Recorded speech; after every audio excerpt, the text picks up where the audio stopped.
మన కోసం ప్రాణం పెట్టాడు. ఆయన మళ్ళీ పరలోకం ఆరోహణమై వెళ్ళిపోయాడు. రెండోసారి మళ్ళీ యేసుక్రీస్తు వారు రానై ఉన్నాడు. ఈ విషయం తెలుసుగా అందరికీ. యేసుక్రీస్తు వారు ఈ భూమి మీదకి నా కోసం రాబోతున్నాడు రెండోసారి అన్నోళ్ళు ఒకసారి చేతులెత్తండి. సంఘం మొత్తం భ్రమలోనే ఉన్నారు మీరు. రెండోసారి ఆయన భూమి మీదకి రాడు, మధ్యాకాశంలోకి వస్తాడు. మరి ఏం చదివారు మీరు బైబిల్? అలర్ట్గా ఉండాలి. బైబిల్లో 10 మంది కన్యకలు ఉన్నారు. 5 నూనె రెడీగా పెట్టుకున్నారు, ఒత్తి, బుద్ధి కలిగిన కన్యకలు. ఇంకా 5 ఏం చేశారు? బుద్ధి లేని కన్యకలు. మరి మీరంతా బైబిల్ చదివారు, ఎందుకు అలర్ట్గా లేరు? యేసుక్రీస్తు వారు భూమి మీదకి ఎందుకు వస్తాడు? ఆయన మధ్యాకాశంలోకి వస్తాడు. ఒక బూర సౌండ్ వినపడుతుంది. ఆ సౌండ్ వినగానే మనమంతా రెక్కలు కట్టుకొని వెళ్ళిపోవాలి, మహిమ శరీరం ధరించుకొని. తెలుసా ఈ విషయం? సరే, వెళ్ళిపోతే మంచిది. ఏముంది పైన మధ్యాకాశంలో? ఏముంది? విందు ఉంది. 7 సంవత్సరాల విందు. వెళ్ళిపోయిన వారికి విందు ఉంది 7 సంవత్సరాలు. ఈ విందుకు పిలవడానికి మనం భూమి మీదకి వచ్చాం. ఇప్పుడు మన ఇంట్లో ఏదైనా ఒక ఫంక్షన్ జరుగుతుంది, ఒక మ్యారేజ్ జరుగుతుంది, బంధువుల ఇంటికి వెళ్ళాము, వాళ్ళకి ఒక ఇన్విటేషన్ కార్డు ఇస్తాం, ఇచ్చేసి మళ్ళీ వచ్చేస్తాం. మహా అంటే చీకటి పడితే భోజనం పెడతారు, రూమ్ ఇస్తారు, పడుకుంటాం, తెల్లారైనా రావాలి. పెళ్లికి పోయాం కాబట్టి పిలవడానికి. మరి నువ్వు విందుకు పిలవడానికి వచ్చావు, ఎన్ని రోజులు అవుతుంది నువ్వు వచ్చి భూమి మీదకి? నీకు మళ్ళీ వెళ్ళాలని లేదా? ఇక్కడ ఎన్ని రోజులు ఉంటావు?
Praise the lord. ఎందుకు పనికిరాని వాడని, ఎన్నిక లేని వాడని, అందరూ త్రీసివేసిన వాడని, అయినను దేవాది దేవుడు ఇక్కడ వరకు నడిపించిన యేసయ్యకే సమస్త మహిమ, ఘనత, ప్రభావంలో చెల్లునుగాక. ఆమేన్. నాకు ఈ అవకాశం ఇచ్చినటువంటి పాస్టర్ గారికి నా హృదయపూర్వకమైన వందనాలు. నేను ఇక్కడికి రావడానికి కారణం ఏంటంటే, నేను రీసెంట్గా ఒక పర్సన్కి సువార్త చెప్పాను. ఆ పర్సన్ దేవుణ్ణి నమ్ముకున్నాడు. నేను ఈ పరిసర ప్రాంతం గుంటకల్లో చిన్న మీటింగ్ ఉంటే వచ్చాను. అతన్ని చూసి అతని బాగోగులు తెలుసుకుని వెళ్దామని ఇక్కడ దాకా వచ్చాను. అతను బాలరాజు. అతనికి, అతని కుటుంబానికి కూడా ప్రేమపూర్వకమైన వందనాలు. అతని వల్లే నేను ఇక్కడికి రాగలిగాను. చాలామంది తెలుగు వాళ్ళు ఉన్నారు. తెలుగు వాళ్ళైనా, కన్నడ వాళ్ళైనా మనమంతా సహోదరులు, సహోదరులు కాబట్టి అందరికీ పేరు పేరున కూడా అందరికీ వందనాలు. కొంచెం ఏమనుకోకుండా ఓపికగా వినండి. నేను ఇంకెప్పుడు మీకు కనిపించను, మీరు కూడా నాకు కనిపించరు. నేను కొంచెం పచ్చిగా మాట్లాడతాను, ఏమనుకోవద్దు. నేను కూడా మీ అన్నని, మీ తమ్ముడిని అనుకోండి. ఏమనుకోకుండా ఫీల్ అవ్వకుండా ఉండండి. నాకు కొంచెం మొహమాటం ఉండదు. నేను ఇంత దూరం నుంచి వచ్చినా కూడా నాకేం మీ మంచి నీళ్ళు, మీ భోజనాలు వద్దు.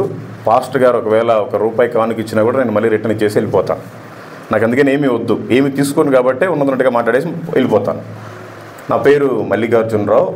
నేను ఒక హిందువుని, హిందూ కుటుంబంలో జన్మించాను. నేను 4 సార్లు అయ్యప్ప మాల వేసుకున్నాను. 18 సార్లు తిరుపతి గుండు చేసుకున్నాను. కాశీ నుంచి కన్యాకుమారి దాకా ఉండే ప్రతి హైందవ టెంపుల్కి తిరిగాను. నాకు ఎప్పుడు శాంతి సమాధానం లేదు. పూర్తి సాక్ష్యం చెప్పాలి అంటే మినిమం 2.5 గంట పడుతుంది. అంత సమయం లేదు కాబట్టి నేను ఏదో 4 ముక్కలు చెప్పేసి తర్వాత వాక్యానికి వెళ్తాను. యాక్చువల్గా అయితే వాక్యమే చెప్పాలి, కాకపోతే వాక్యం ఎవరైనా చెప్తారు. వాక్యం చెప్పే పర్సన్ సాక్ష్యం ఏంటో ఫస్ట్ తెలుసుకుంటే మీకు కూడా మంచిది. అందుకని 4 మాటలు చెప్తాను. నేను చాలా కోట్ల టర్న్ ఓవర్ చేశాను. ఓన్లీ గవర్నమెంట్కి ట్యాక్సే 1,70,00,000 కట్టాను. కానీ నాకు ఇప్పుడు ఓన్లీ ఉపయోగపడేది 3 వస్తువులు. 1 వాచ్, 2 సెల్ ఫోను, 3 బయట కారు పెట్టి వచ్చాను. ఈ 3 తప్ప నా జీవితంలో మొత్తం కూడా గాలికి కొట్టకపోయినట్టుగా కొట్టకపోయింది. ఇప్పటివరకు ప్రకాశం జిల్లా అంతా అయిపోయింది. ఇప్పుడు నెల్లూరు జిల్లాలో 5 మండలాలు అయిపోయినాయి, చేస్తున్నాయి. ఇప్పటివరకు 2,200 చిల్లర గ్రామాలు అయిపోయినాయి. అయితే ఇలా చేయటం కాదు, ఎంతోమంది మిషనరీస్ వచ్చారు, నార్త్ ఇండియాలో చంపేస్తున్నారు, నార్త్ ఈస్ట్లో కూడా చంపేస్తున్నారు, మనం కూడా వాళ్ళ గురించి తెలుసుకుందాం, ఇంకా బాగా సువార్త చేయడానికి వీలవుతుందని దేశమంతా ఇప్పటివరకు ఇండియాలో ఉండే ప్రతి స్టేటు, కేంద్రపాలితాలు అన్నీ కూడా వెళ్ళి తిరిగేసి అక్కడ ఉన్నాయన్నీ కూడా హిస్టరీస్ అన్నీ కలెక్ట్ చేసుకొని వచ్చాను. మీరు కూడా ఇంకా ప్రార్థన చేయండి, చేయాల్సింది చాలా ఉంది. సువార్త నేను ఎంత బలంగా చేస్తానంటే మీకు అందరికీ తెలుసు, ఇండియాలో ఉండే క్రైస్తవులందరి మీద సుప్రీంకోర్టులో కేసు వేశారు. తెలుసా? ఎవరన్నా తెలుసా? వాళ్ళు ఒకసారి చేతులు ఎత్తండి. రిలీజియన్ కన్వర్షన్ కేసు వేశారు. అది డీల్ చేసేది ఒక తమిళనాడుకు చెందిన అడ్వకేట్, మన తరపున, క్రిస్టియన్స్ తరపున. అటు వాళ్ళ తరపున బీజేపీ ప్రతినిధి అశ్విని కుమార్ ఉపాధ్యాయ్ అతని పేరు. అతను వేసాడు కేసు. రోజు వాట్సాప్లో, ఫేస్బుక్లో న్యూస్ వస్తూ ఉంది. ప్రభా, మరి ఎవరి మీద అయితే క్రైస్తవుల మీద కేసు వేశారో అతనికి వెళ్ళి నేను సువార్త చెప్పాలి అని ఈ విషయం మీద ప్రార్థన చేసినప్పుడు దేవుడు ద్వారాలు తెరిచాడు. సరే, మొత్తానికి సుప్రీంకోర్టుకి వెళ్ళినప్పుడు ఒకరోజు మీడియా పాయింట్ తోటి మాట్లాడుతున్నాడు అశ్విని కుమార్ ఉపాధ్యాయ్. ఆ తర్వాత నేను కూడా వైట్ షర్ట్ వేసుకుంటానుగా, వాళ్ళకి తెలియదు నా జీవితం అంతా నల్లగా ఉంటుంది, వీడేదో వైట్ షర్ట్ వేసుకుని వచ్చేలేదో మీడియా పర్సన్ అనుకుని ఉన్నాడు. అయితే మీడియా వాళ్ళందరూ కూడా చూస్తూ ఉన్నారు. ఇటు తిరిగినప్పుడు, సార్ నేను మీ వీడియోస్ అని చూస్తూ ఉంటాను, మీరు క్రైస్తవుల మీద కేసు వేశారు ఇండియాలో ఉండే వాళ్ళందరి మీద, దేనికి వేసేసారని అడిగాను. అడిగినప్పుడు ఆయన ఏమన్నాడంటే, అవునయ్యా, క్రైస్తవులంతా దొంగలు, వాళ్ళంతా మా స్కూల్లో పిల్లల్ని జాయిన్ చేయండి, మేము స్కూల్ ఫీజులు కడతాం, లేదంటే మీరు హాస్పిటల్కి వెళ్ళి చూసుకోండి, బిల్లులు మేము కడతాం, లేదంటే మీకు మంచి ఉద్యోగాలు వస్తాయి, మా దేవుడిని నమ్ముకోండి, ఇలా అని చెప్పి భ్రమ పెట్టి మతం మారుస్తుంటారు. అదొక వేస్ట్ మతం అని చెప్పాడు. ఆయనకి క్రిస్టియన్ అని తెలియదు. నేనేమన్నానంటే, sir Christianity is not religion, this is way of heaven అని చెప్పాను. ఆయనకి నవ్వాలో ఏడవాలో అర్థం కాక నన్ను కౌగిలించుకున్నాడు అప్రిషియేట్ చేసి. అందరూ మీడియాలంతా చూస్తూ ఉన్నారు, నేను కూడా వీడియో పెట్టాను. మీరు గాడ్స్ వే మిషన్ అనే ఛానల్ ఒకసారి చూస్తే అర్థమవుతుంది. అందరూ ఎప్పుడన్నా వీలైనప్పుడు చూడండి. నేను కూడా సువార్త చెప్పాలి అంటే ఈ 2,200 గ్రామాలు తిరిగేది ఒక ఎత్తు అయితే, ధైర్యం చేసి సుప్రీంకోర్టు లోపలికి వెళ్ళి సువార్త చెప్పడం ఇంకో పెద్ద ఇది. అందులో వాడు బీజేపీ ప్రతినిధి. అంటే ఇక్కడ ఏం జరిగిందంటే, చెప్పాలి అన్న ఆశని మనలో ఉంటే దాన్ని దేవుడు తృప్తిపరుస్తాడు, దాన్ని నెరవేరుస్తాడు. అందుకని చెప్పగలిగాం. ఇలా నా సాక్ష్యం చెప్పాలంటే ఇంకా చాలాసేపు పడుతుందండి. ఇంకోసారి ఎప్పుడన్నా ఫ్రీగా పాస్టర్ గారి పర్మిషన్ తీసుకొని ఒక సండే వచ్చి చెప్తాను. ఇప్పుడు ఇంకా సాక్ష్యం ఇంతటితో అయిపోయింది. 4 ముక్కలు బైబిల్ గురించి మాట్లాడుకుందాం. ఎందుకంటే వాక్యం చాలా ఇంపార్టెంట్. వాక్యానికి మనం సమయం ఇవ్వాలి. మనమంతా క్రైస్తవులం కనుక కొన్ని మాటలు మాట్లాడుకుందాం. నేను క్రైస్తవుల్ని అన్నోళ్ళు ఒకసారి చేతులెత్తండి. నేను క్రిస్టియన్ని అన్నోళ్ళు ఒకసారి చేతులెత్తండి. నేను ఈ బైబిల్ తెచ్చుకున్నాను అన్నోళ్ళు ఒకసారి చేతులెత్తండి. బైబిల్ ఉంది నాకు అన్నోళ్ళు ఒకసారి చేతులెత్తండి. ఈ బైబిల్ని ఇప్పటివరకు చదివాను అన్నోళ్ళు చేతులెత్తండి. ఈ బైబిల్ని పూర్తిగా చదివాను. అరే, చాలామంది ఉన్నారు చదివిన వాళ్ళు ఇక్కడ. నిజంగా చదివారా? ఎన్ని పుస్తకాలు ఉంటాయి అసలు బైబిల్లో? Very thanks. అసలు నేను చాలా 100 చర్చికి వెళ్ళి ప్రసంగాలు చేశాను, కానీ మీరు 50% మంది నేను చదివాను అన్నారు. చాలామంది చెప్పుకుంటే సిగ్గుచేటు, ఇంతవరకు బైబిల్ని చదవలేదు. సరే, చదివితే మంచిది, మీరు కూడా చదవండి ఒకవేళ చదవకపోతే. ఎందుకంటే నా జీవితాన్ని మార్చింది ఈ బైబిలే. తల్లిదండ్రులను వేధించేవాడిని, నన్ను బయటికి తీసుకొచ్చింది ఈ బైబిలే. ఈ ప్రపంచంలో ఏది కూడా నాకేమీ హెల్ప్ చేయాల, ఒక దేవుని వాక్యం మాత్రం నన్ను మార్చింది, నా జీవితాన్ని మార్చింది, మీకు అందరికీ సాక్షిగా కూడా నిలబెట్టింది. దయచేసి మీరు కూడా చదవండి. అయితే ఇప్పుడు మనం వాక్యంలోకి వెళ్దాం. యెషయా గ్రంథము 45వ అధ్యాయము 6వ వచనం. నేను చదువుతానులేండి, టైం కూడా లేదు కాబట్టి నేను చదువుతాను, మీరు ఎవరు గమనించండి. యెషయా గ్రంథము 45వ అధ్యాయము 6వ వచనం. తూర్పు దిక్కు నుండి పడమర దిక్కు వరకు నేను తప్ప ఏ దేవుడును లేడని జనులు తెలుసుకున్నట్లు నీవు నన్ను ఎరగకుండినప్పటికీ నిన్ను సిద్ధపరిచితని. యెహోవాను నేనే, నేను తప్ప మరి ఏ దేవుడును లేడు. అందరూ ఒకసారి చూడండి. మనకి తూర్పున జపాన్ దేశం ఉంది, పడమరన అమెరికా దేశం ఉంది, లాస్ట్లో లాస్ ఏంజల్స్ ఉంది. అది 3 రోజుల క్రితం కాలిపోయింది. ఒకే ఒక ఇల్లు మిగిలింది దైవజనుడిది. సరే, అది వేరే స్టోరీ. తూర్పు నుండి పడమర వరకు కూడా ఈ భూమి 40,075 కిలోమీటర్లు ఉంది. మీరు కావాలంటే గూగుల్లో చెక్ చేసుకోండి. ఈ 40,075 కిలోమీటర్లో నీది ఏ ఖండమైనా నీకు దేవుడు యేసుక్రీస్తే, నీది ఏ దేశమైనా నీకు దేవుడు యేసుక్రీస్తే, నీది ఏ రాష్ట్రమైనా నీకు దేవుడు యేసుక్రీస్తే, నీది ఏ జిల్లా అయినా నీకు దేవుడు యేసుక్రీస్తే, ఏ మండలమైనా ఏ విలేజ్ అయినా దేవుడు యేసుక్రీస్తే. ఈ పాయింట్ గుర్తుపెట్టుకోండి. అట్లాగే అపోస్తల కార్యములు 10వ అధ్యాయం 36వ వచనం.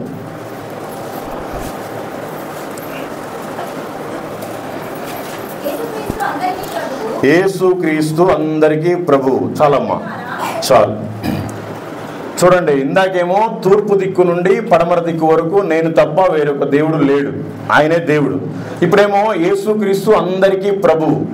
చూడండి, మరి ఇక్కడ మీ కర్ణాటకలో క్యాస్ట్ ఉంటాయి లేదు మాకు తెలియదు, కానీ మాకైతే ఉంటాయి. నువ్వు చౌదరివైనా నీకు యేసుక్రీస్తే దేవుడు, నీది ఎరుకలైనా నీకు యేసుక్రీస్తే దేవుడు, నువ్వు రెడ్డివైనా నీకు యేసుక్రీస్తే దేవుడు, నువ్వు ముస్లిం అయినా నీకు యేసుక్రీస్తే దేవుడు, నువ్వు ఎంత పెద్ద హిందూ ఎంత పెద్ద తోపైనా నీకు దేవుడు యేసుక్రీస్తే. ఈ విషయం మీకు తెలుసు కదా. మరి తెలిసి మనం ఎలాంటి దినాల్లో ఉన్నాం? చివరి దినాల్లో ఉన్నాం. మరి నేను హిందువుని అన్నవాళ్ళు ఒకసారి చేతులు ఎత్తండి. ఎవరూ లేరు. మరి హిందువులు మీరు ఎందుకు తీసుకురావట్లేదు? ముస్లిమ్స్ని మీరు ఎందుకు తీసుకురావట్లేదు? సరే, తీసుకురాకపోయినా కనీసం గాస్పుల్ అన్న చెప్తున్నారా? మీకు తెలుసు కదా, ఈ ప్రపంచంలో మనం చనిపోతే ఎక్కడికి వెళ్ళిపోతాం? మంచి చేస్తే పరదేశకి వెళ్ళిపోతాం, లేదంటే పాతాళానికి వెళ్ళిపోతాం. మరి మనం మాత్రమే పరలోకానికి వెళ్ళిపోతే మరి మిగతా వాళ్ళ పరిస్థితి ఏంటి? దేవుడు ఏమని చెప్పాడు? మనం ఏం చేస్తున్నాం గమనించాలి. అనేక మందిని మనం చివరి దినాల్లో ఉన్నాం కనుక అందరికీ సువార్త చెప్పి తీసుకొని రావాలి. నేను మారి ఇప్పుడు లక్షల మందికి ఇన్స్పిరేషన్. నేను చెప్తే 3 లక్షల మంది వెయిటింగ్.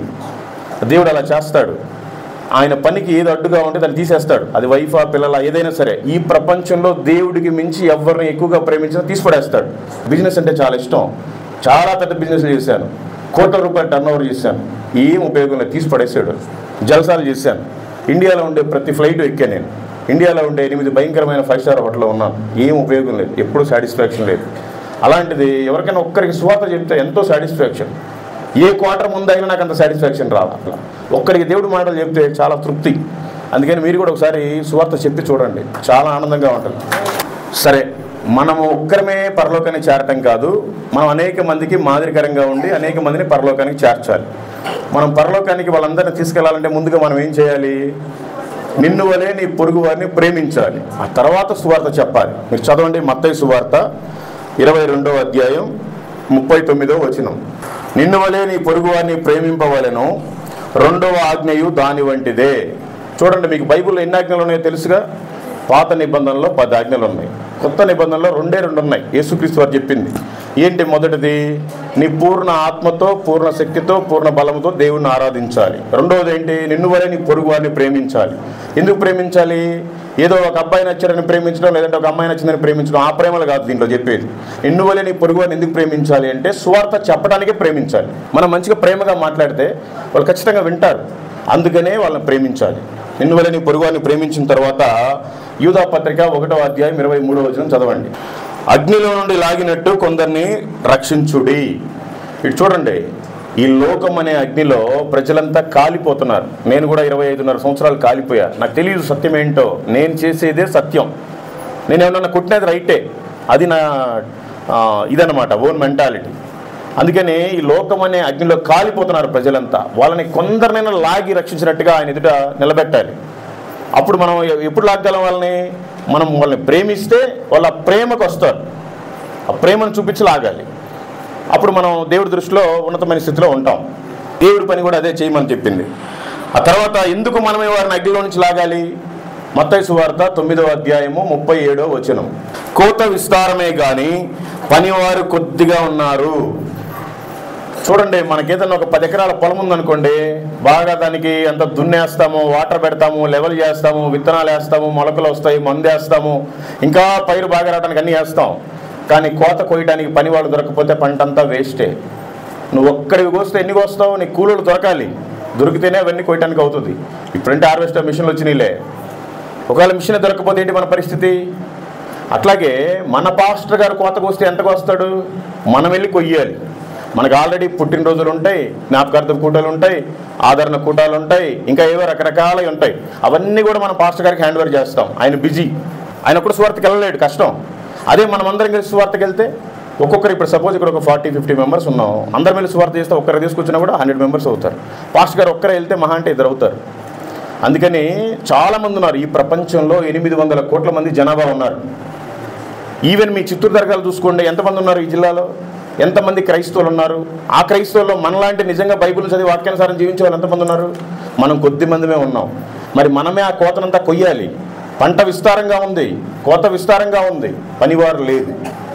పనివారంటే ఓన్లీ పాస్టరే కాదు, పనివారంటే ఓన్లీ సంఘ పెద్దలే కాదు, పనివారంటే ఓన్లీ 60 సంవత్సరాలు పైబడిన వాళ్ళే కాదు, పనివారంటే మగవాళ్లే కాదు, పనివారంటే ఆడవారే కాదు. అందరూ కలిసి మనం కోత కొయ్యాలి. అప్పుడు మనం ఆయన రాజ్యానికి మనం చేరేది కాక మనతో పాటు అనేక మందిని చేర్చవచ్చు. కోత కొయ్యడం అంటే ఏంటి? మార్కు సువార్త 16వ అధ్యాయము 15వ వచనం. మరియు మీరు సర్వలోకమునకు వెళ్ళి సర్వ సృష్టికి సువార్తను ప్రకటించుడి. ఇక్కడ ఏమనుందంటే ఒకసారి చూడండి. మరియు మీరు సర్వలోకానికి వెళ్ళి సర్వ సృష్టికి సువార్తను ప్రకటించండి అని ఉంది. మరియు మీ పాస్టర్ గారు అని లేదు, మరియు మీ సంఘ పెద్ద అని లేదు, మరియు ముసలివాళ్ళని లేదు, మరియు మగవాళ్ళని లేదు, మరియు ఆడవాళ్ళని లేదు. మీరు అంటే మనమందరం సువార్త ప్రకటిస్తేనే అనేక ఆత్మలతో నిండుద్ది మందిరం. లేకపోతే మనమే ఎన్ని రోజులు వచ్చిన ఏం ఉపయోగం ఉంది? వస్తున్నాము, మంచి షర్ట్ వేసుకుంటున్నాం, లేదా పెద్ద ముసుగేసుకుంటున్నాం, బైబుల్ తెచ్చుకుంటున్నాం, చిల్లర మారుస్తున్నాం, చప్పట్లు కొడుతున్నాం, కానికేస్తున్నాం, వెళ్ళిపోతున్నాం. రొటీన్, ఉపయోగం ఏమీ లేదు. మనకు తెలుసు నిజ దేవుడు ఎవరో తెలుసు, మనం ఎందుకు పుట్టామో తెలుసు, ఎందుకు జీవిస్తున్నామో తెలుసు, ఎప్పుడు చనిపోతామో తెలుసు, చనిపోయిన తర్వాత ఏం జరిగిందో తెలుసు. మనల్ని కోరుకోవట్లేదు దేవుడు, అనేక మంది అన్ని జనులను కోరుకుంటున్నాడు. మరి వాళ్ళందరికీ సువార్త చెప్పాల్సిన బాధ్యత మందే. మీరు సర్వలోకానికి వెళ్ళి సర్వ సృష్టికి అంటే నాలా తిరగమని కాదు, కనీసం మీ ఇంటి పక్కన వాళ్ళకైనా చెప్పాలి, కనీసం మీ ఇంటి ఎదురుగోళ్ళకైనా చెప్పాలి, కనీసం మీ వీధిలో వాళ్ళకైనా చెప్పాలి, కనీసం మీరు పనిచేసే ఆఫీసులోనైనా చెప్పాలి, కనీసం మీరు ఏదైనా ఉద్యోగం చేస్తే మీ పక్కన కొలీగ్స్కైనా చెప్పాలి. చెప్తేనే మీరు ఆయన వాక్యాన్ని పాటించినట్టు, ఆయన ఆజ్ఞను పాటించినట్టు. అందుకని నేను ఈ 4 గోడల మధ్య కాకుండా నలుమూలలా ప్రకటిస్తున్నాను. ఆ తర్వాత ఎందుకు మనం అసలు సువార్తను ప్రకటించాలి? ఎందుకు ప్రకటించాలంటే చెప్పండి, ఎందుకు సువార్తను ప్రకటించాలి? ప్రకటిస్తే మనకేంటి ఉపయోగం? చూడండి ఒకసారి మార్కు సువార్త 1వ అధ్యాయము 15వ వచనం. కాలము సంపూర్ణమై ఉన్నది, దేవుని రాజ్యము సమీపించి ఉన్నది, మారు మనసు పొంది సువార్త నమ్మండి అని కేకలేసి మరి చెప్పాలి. మీకు అందరికి తెలుసుగా రోజులన్నీ ఎట్లా మారిపోయినాయండి. ఒక 20-30 సంవత్సరాల క్రితం పెద్దోళ్ళు అంటే బాగా రెస్పెక్ట్ ఇచ్చేవాడు. ఇప్పుడు తల్లిదండ్రులు అసలు కొట్టేవాళ్ళు తయారయ్యారు. అసలు ఇంతకుముందు ఎవరికైనా ఒకటి సిగరెట్ అలవాటు ఉంటే వాళ్ళ తాతయ్య, వాళ్ళ బాబాయ్, వాళ్ళ పెద్దనాళ్ళు కనపడితేనే భయపడి చేతుల్లోనే కాలిపోతే నలిపేసేవాడు. ఇప్పుడు ఇంట్లో డైరెక్ట్ వాళ్ళ ఫాదర్ ముందే మందు తాగేవాళ్ళు, సిగరెట్లు తాగేవాళ్ళు కూడా ఉన్నారు. కాలం దగ్గరికి వచ్చింది. అందుకే వాక్యం చెప్తుంది, కాలము సంపూర్ణమై ఉన్నది, దేవుని రాజ్యము సమీపించింది. మనం చిన్నప్పటి నుంచి మీరంతా మరి ఎప్పుడు నమ్ముకున్నారు దేవుడు నాకు తెలియదు. నేనైతే 15 సంవత్సరాలు అయింది, 16వ సంవత్సరం ఇది. నేను 25వ సంవత్సరంలో దేవుడు నమ్ముకుంటే ఇప్పటి వరకు కూడా ప్రతిరోజు దేవుడు తొందరగా వస్తున్నాడు అనే చెప్తున్నారు. కానీ ఇన్ని రోజులు రాలా, కానీ ఇప్పుడు మాత్రం వస్తారు. ఎందుకంటే కాలము సంపూర్ణమైంది, దేవుని రాజ్యం సమీపించింది. మనం సువార్త చెప్పాలి. చెప్పకపోతే చాలా కష్టం. ఎందుకు అంటే మన పెద్దోళ్ళంతా చాలామంది చనిపోయారు, మన కుటుంబీకుల్లో కొంతమంది చనిపోయారు, మన బంధువుల్లో కొంతమంది చనిపోయారు, మన కులం జాతిలో వాళ్ళు కొంతమంది చనిపోయారు, మన ఊర్లో వాళ్ళు చనిపోయారు. కానీ ఇంకా మనం బ్రతికున్నాం దేనికి? ఓన్లీ సువార్త ప్రకటిస్తావేమోననే ఇంకా బ్రతికిచ్చాడు నిన్ను. అది మనం తెలుసుకోవాలి. దేవుని రాజ్యం ఎప్పుడు వస్తుంది? మనం ఎలా ఉండాలి? కాలము సంపూర్ణమైంది, దేవుని రాజ్యం సమీపించింది. కానీ అసలు దేవుని రాజ్యం ఎప్పుడు వస్తుంది? చూడండి ఒకసారి 2వ పేతురు 3వ అధ్యాయము 12వ వచనం. దేవుని దినపు రాకడ కొరకు కనిపెట్టుచు దానిని ఆశతో అపేక్షించుచు మీరు పరిశుద్ధమైన ప్రవర్తనతోనూ భక్తితోనూ ఎంతో జాగ్రత్త గలవారై ఉండవలెను. చూడండి, దేవుని దినపు రాకడ కొరకు కనిపెడుతూ ఉండాలంట, దాన్ని ఆశతో అపేక్షించుతూ ఉండాలంట, మన పరిశుద్ధమైన ప్రవర్తనతోనూ భక్తితోనూ ఎంతో జాగ్రత్త గలవారై ఉండాలంట. మరి మనం భక్తిగా పరిశుద్ధంగా ఉంటే ఆయన రాకడ వచ్చేస్తుందా? వచ్చేస్తానో ఒకసారి చేతులు ఎత్తండి. మనం భక్తిగా ఉంటే పరిశుద్ధంగా ఉంటే ఆయన రాకడ వస్తుందా? ఆయన రాకడైతే వస్తుంది. కాలం సంపూర్ణమైంది, రాకడ సమీపించింది. కానీ ఎప్పుడు వస్తుంది? వాక్యం ఏం చెప్తుంది? దేవుని దినపు రాకడ కొరకు కనిపెట్టుచు దానిని ఆశతో అపేక్షించుచు మీరు పరిశుద్ధమైన ప్రవర్తనతోనూ భక్తితోనూ ఎంతో జాగ్రత్త గలవారై ఉండవలెను. అంటే దీనికి అర్థం ఏంటి? మీరు భక్తిగా ఎంతో ఆశగా ఉండాలని చెప్పారు. సరే, మనం భక్తిగా ఉంటే ఆయన రాకడ వస్తుందా? రాదు. ఎందుకు రాదు? మత్తయి సువార్త 24వ అధ్యాయం 14వ వచనం. మత్తయి సువార్త 24వ అధ్యాయం 14వ వచనం. మరియు ఈ రాజ్య సువార్త సకల జనములకు సాక్షార్థమై లోకమంతటా ప్రకటింపబడును, అటు తర్వాతే అంతము వచ్చును. మీకేనా అర్థమైందండి? చూడండి, ఈ రాజ్య సువార్త సకల జనములకు సాక్షార్థమై లోకమంతటా ప్రకటింపబడును, అటు తర్వాతే అంతము వచ్చును. ఎవరికైతే యేసుక్రీస్తు దేవుడు అని తెలియదో వాళ్ళందరి చెవులో వినపడ్డ తర్వాత వాళ్ళకు కూడా ఒక ఆలోచన వచ్చిన తర్వాత మాత్రమే ఆయన రాకడ వస్తుంది. అప్పుడు దాకా ఆయన రాకడ రాదు. కానీ మనం మాత్రం చిన్నప్పటి నుంచి అనుకుంటున్నాం, యేసు ప్రభు అదిగో వస్తున్నాడు, ఇదిగో వస్తున్నాడు, మనది ఈ లోకం కాదు, వెళ్ళిపోవాలి అని. ఆయన రాడు. ఎప్పుడు వస్తాడు అంటే నువ్వు సువార్తను ప్రకటిస్తేనే వస్తాడు. అందరికి తెలియపరచబడాలి, ఆ తర్వాతే అంతం వస్తుంది. అంతం అంటే దేవుడు రాకడే. అందుకని దయచేసి కనీసం రోజుకు ఒక 3 కన్నా చెప్పండి. భోజనానికి లేక రోడ్ల మీద అడక్క తినేవాళ్ళు చాలామంది ఉన్నారు. మనకి 3 పూట్ల దేవుడు భోజనం పెడుతున్నాడు. ఏం చేస్తున్నాం మనం? కొంతమంది కాళ్ళు లేవు, ముడ్డితో దేక్కుంటూ సువార్తను ప్రకటిస్తున్నాడు. మనకి మంచి కాళ్ళు ఇచ్చాడు, ఏం చేస్తున్నాం? కొంతమందికి నోరు లేదు, సైగ చేసి సువార్త పత్రికలు పంచుతున్నారు. మనకి మంచి నోరు ఇచ్చాడు, ఏం చేయడానికి? ఇంట్లో వాళ్ళతో గొడవలు పెట్టుకోవడానికా, బూతులు మాట్లాడటానికా, అబద్ధాలతో తిట్టడానికా, ఏం చేయడానికి? కొంతమందికి చేతుల్లో పెరాల్సి వచ్చి పడిపోయినాయి. మనకి మంచిగా తినడానికి ఉన్నాయి, కడుక్కోవడానికి ఉన్నాయి. ఏం చేయడానికి? ఆ చేతులతో ఓన్లీ వాటి పరిమితమా? సువార్త ప్రకటించవా? ఈ రోజు రాత్రికి నీ నోరు పడిపోతే సువార్త రేపు పొద్దున ఎవరికి చెప్తావు? ఈ రోజు రాత్రికి నీకు పెరాలసిస్ వస్తే నీ చేతులు పడిపోతే ఎవరికి సువార్త పత్రికలు ఇస్తావు? ఈ రోజు రాత్రికి నీ కాళ్ళు చచ్చుబడి పడిపోతే రేపు ఎవరికి తిరిగి నువ్వు సువార్తం చేస్తావు? అన్నీ సరిగ్గా ఉన్నప్పుడే కదా మనం తెలుసుకోవాలి. ఎందుకు మరి మీరు తెలుసుకోవట్లేదు? ఎందుకు మీరు సువార్తను ప్రకటించట్లేదు? ఎంతో మందికి ఆరోగ్యం సరిగ్గా లేదు. మీకు అందరికీ తెలుసు, ముఖేష్ అంబానీ 10 లక్షల కోట్ల అధిపతి. వాళ్ళ అబ్బాయికి మొన్న మ్యారేజ్ చేశాడు. ఏసీ వేసుకుంటే చచ్చిపోతాడు, ఆరోగ్యం సహకరించదు. మీకు మంచి ఆరోగ్యం ఇచ్చాడుగా, దేనికి? మీరు మాత్రమే వచ్చి చిల్లర కానుకేసి బ్లెస్సింగ్ తీసుకుని వెళ్ళిపోవటానికా? ఏం చేయటానికి? తెలుసుకోండి. చెప్పే వాక్యం అంతా వింటారు కానీ దాన్ని పాటించరు. మీరు కూడా బైబిల్ అంతా చదువుతారు, దాంట్లో ఉండేది పాటించరు. పాటించకపోతే చాలా కష్టం. యాకోబు రాసిన పత్రిక 2వ అధ్యాయము 10వ వచనం. ఎవడైనను ధర్మశాస్త్రం అంతయు గైకొనియు ఒక్క ఆజ్ఞ విషయంలో తప్పిపోయిన ఎడల ఆజ్ఞలన్నిటి విషయంలో అపరాధి అగును. నువ్వు మంద మానేసావు, సిగరెట్లు మానేసావు, వ్యభిచారం మానేసావు, అబద్ధాలు మానేసావు, వేరే వాళ్ళని మోసం చేయడం మానేసావు, ఇంట్లో వాళ్ళని కసురుకోవటం మానేసావు, చాలా భక్తిగా చర్చికి వస్తున్నావు, మంచిగా వాక్యాన్ని చదువుతున్నావు, మంచిగా కానుకలు వేస్తున్నావు, మంచిగా పాటలు పాడుతున్నావు, వాక్యాన్ని వింటున్నావు, వెళ్ళిపోతున్నావు. కానీ ఆజ్ఞను పాటించట్లేదు. ఆయన చెప్పిన 2 ఆజ్ఞలు. ఒకటి చేస్తున్నావు, నువ్వు బాగానే ఉంది. ఇంకోటి, నిన్ను వల్ల నీ పొరుగు వారిని ఎందుకు ప్రేమించట్లేదు? ప్రేమిస్తే ఈ రోజున ఇక్కడ చాలామంది అన్యులు ఉండేవాళ్ళు కదా, ఎందుకు లేరు అంటే మీరు ఆజ్ఞను తప్పిపోయి ఉన్నారు. మీరు ఒక్క ఆజ్ఞను తప్పిపోయినా కూడా అన్ని ఆజ్ఞలు తప్పిపోయినట్టే. అక్కడ చూడండి, మీరు మళ్ళీ చూడండి. యాకోబు పత్రిక 2వ అధ్యాయం 10వ వచనం. ఎవడైనను ధర్మశాస్త్రం అంతయు గైకొనియు ఒక్క ఆజ్ఞ విషయంలో తప్పిపోయిన ఎడల ఆజ్ఞలన్నిటి విషయంలో అపరాధి అగును. ఇప్పటి వరకు మీరు చేసిన భక్తి మొత్తం వ్యర్థమే. ఒక మాటలో చెప్పాలంటే ఇది సత్యం. మీరు నమ్మినా నమ్మకపోయినా అది కరెక్ట్. మీరు ఎంత భక్తి చేసినా ఆజ్ఞను పాటించకపోతే మీరు అక్రమం చేసిన వారే. అందుకని దయచేసి అనేక మందికి ప్రేమించండి, సువార్తను చెప్పండి. ఫిలిప్పీలకు రాసిన పత్రిక 2వ అధ్యాయము 21వ వచనం. అందరూ తమ సొంత కార్యములనే చూసుకొనుచున్నారు కానీ యేసుక్రీస్తు కార్యములను చూడరు. ఏమైనా అర్థమైందండి? ఫిలిప్పీలకు రాసిన పత్రిక 2వ అధ్యాయం 21వ వచనం. అందరూ తమ సొంత కార్యములనే చూసుకొనుచున్నారు కానీ యేసుక్రీస్తు కార్యములను చూడరు. యేసుక్రీస్తు ఏమో నీ కోసం, ఆయన మహాదేవుడు, ఆకాశ మహాకాశములు పట్టజాలన దేవుడు, భూమి ఆయన పాదపీఠం. కానీ ఆయనే నిన్ను పోలి ఈ లోకంలో పుట్టి నీకోసం 33.5 సంవత్సరాలు బ్రతికి, నీకోసం తిట్టించుకొని, నీకోసం కొట్టించుకొని, నీకోసం ఉమ్మించుకొని, నీకోసం ఈడ్చబడి లాస్ట్లో కలవర సిలువలో ప్రాణం పెట్టాడు. కానీ మరి నువ్వేం చేస్తున్నావు? నీకోసం వచ్చి ఆయన ప్రాణమే పెట్టాడు, కానీ మరి నువ్వేం చేస్తున్నావు ఆయన కోసం? వాక్యం అదే చెప్తుంది. అందరూ తమ సొంత కార్యములనే చూసుకొనుచున్నారు కానీ యేసుక్రీస్తు కార్యములను చూడరు. యేసుక్రీస్తు కార్యం అంటే ఏంటి? సువార్త చెప్పడమే. మరి మీరంతా ఎంతమంది చెప్పారు సువార్త?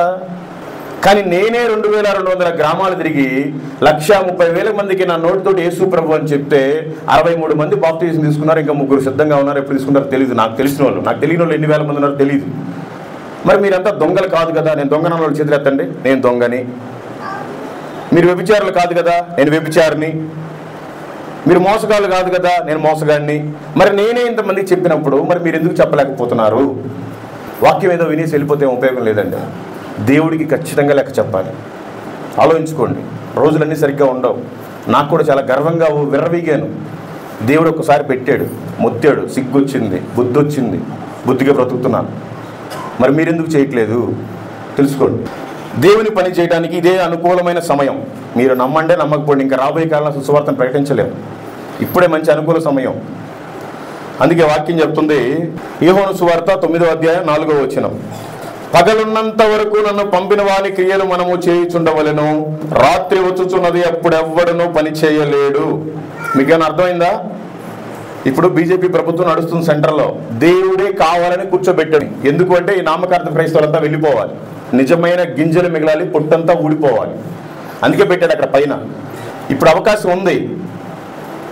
మన సౌత్ ఇండియాలో మీకే కొంచెం కర్ణాటకలో ప్రాబ్లం, కానీ మిగతా స్టేట్లో బాగానే ఉంది సువార్త ప్రకటించడానికి. అయినా కూడా మీరు చేయాలి అనుకుంటే సువార్త చేయొచ్చు. పెద్ద తీసుకెళ్ళిపోయి జైల్లో వేయటాలు, ఫైన్లు వేయటాలు ఏం లేవు. ఉత్తరప్రదేశ్ వెళ్తే ఒక కరపత్రిక ఇస్తే 7 సంవత్సరాల జైలు శిక్ష, 10 లక్షల జరిమానా. 100 మందిని జైల్లో వేశారు. మొన్న వాళ్ళ జైలు నుంచి బయటకు వచ్చాక నేను వెళ్ళి వాళ్ళతో పాటు భోజనం చేసి వాళ్ళ కోసం ప్రార్థన చేసి నేను కూడా ప్రార్థన చేసుకుని వచ్చా. వీడియో పెట్టే మీరు చూడండి. యూపీలో అంత డేంజర్ యోగి ప్రభుత్వం. మరి ఇక్కడ అంత ప్రాబ్లం లేదు. మరి మనం ఎందుకు చేయకూడదు? రాబోయే కాలంలో ఇంక అసలు ఉండదు, బైబిల్ కూడా ఉండదు. బైబిల్ కూడా ప్రింటింగ్ ఆపేస్తారు. మన చర్చి బయట బోర్డు ఉంది, పేరు రాశారు, ఆ పేర్లు కూడా దుడిపేస్తారు. స్టార్లు పెట్టుకోకూడదు, క్రాసులు పెట్టుకోకూడదు. ఎక్కడ ఈ బాక్సులు బయట పెట్టుకొని మీటింగ్ పెట్టుకుంటానికి లేదు. అసలు పోలీస్ పర్మిషన్ కూడా ఇవ్వరు రాబోయే కాలంలో. అలా తయారవుతుంది. ఎందుకంటే దేవుడే చెప్పాడు, మనం అంత అంత్య దినాల్లో ఉన్నాం. మరి ఇప్పుడు అవకాశం ఉంది. మరి మీరు ఎందుకు ఇప్పుడు సువార్తను ప్రకటించట్లేదు? ప్రకటించాలి, లేకపోతే చాలా కష్టం.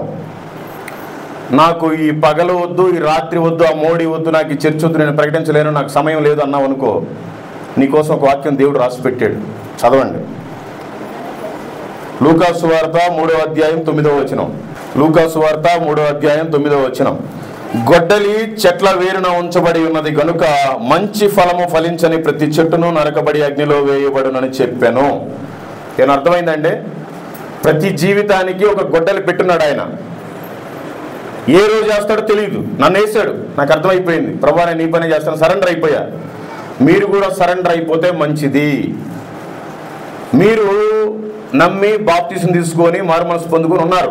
మీరు ఫలము, మంచి ఫలము అంటే అనేక మందికి సువార్త చెప్పడమే మంచి ఫలం. అక్కడ చూడండి ఏమని రాస్తుందంటే, గొడ్డలి చెట్ల వేరున ఉంచబడి ఉన్నది గనుక మంచి ఫలము ఫలించని ప్రతి చెట్టును నరకబడి అగ్నిలో వేయబడెను. మీరు సువార్త చెప్పకపోతే మీరు క్రైస్తవులు అనే ఒక వేషధారణలో ఉన్నారు తప్ప మీరంతా క్రైస్తవులు కాదు. కాబట్టి మీ జీవితానికి కూడా గొడ్డలు పెట్టే ఉంది. ఏ రోజు వేస్తాడో తెలియదు, వేసి నరకంలో వేస్తాడు. నరకంలో ఏముంది చదవండి. మార్కు సువార్త 9వ అధ్యాయం 48వ వచనం. నరకమున వారి పురుగు చావదు, అగ్ని ఆరదు. అటు ఇటు జరిగి మొత్తానికి నీవే నరకానికి వెళ్తే ఏం ఉపయోగం? చూడండి, మీరు ఎప్పుడో పాపం ఎవరి వల్లనో సువార్తను తెలుసుకున్నారు, దేవుణ్ణి నమ్ముకున్నారు, మరి కొంతమంది బాప్తీసం తీసుకున్నారు, చర్చికి వాక్యాన్ని చదువుతున్నారు, వాక్యాన్ని పాటిస్తున్నారు.